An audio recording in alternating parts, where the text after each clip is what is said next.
দিলাম ঘুমের ওষুধ, বেগুন ধরলেই ঘুম আসবে। এখন শুধু চোর আসার অপেক্ষা, খেলা হবে। ভাবি, তুমি কি খবর শুনেছো? এটা একটা বিপর্যয়। কদ্দুস দাদু বেগুন ক্ষেত পাহারা দেওয়ার জন্য হালকে ভাড়া করেছে। কি বলিস? তুই সত্যি বলছিস? সত্যি ভাবি, 100%। আমি নিজে দেখছি। তাহলে তো নতুন ইতিহাস। ভাবি, ওই দেখেন হালকা ঘুমাচ্ছে। আই থিংক ঠিক টাইম। চলুন গিয়ে টু বেগুন নিয়ে সৎকে পড়ি। ও কি আই দেখি ডিজিটাল চোর।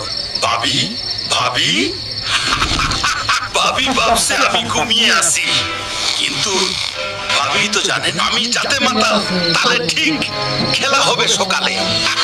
দেখছো গ্রামবাসী, আই দুই ভাবি মিলে আমার বেগুন ক্ষেতের 12টা বাজাইয়া দিছে, কিন্তু আজকে হালকা আমাকে বাঁচিয়ে দিল। তা আমি ভাবছি আমার বেগুন চুরি করার অপরাধে আমার কোনো জরিমানা লাগবে।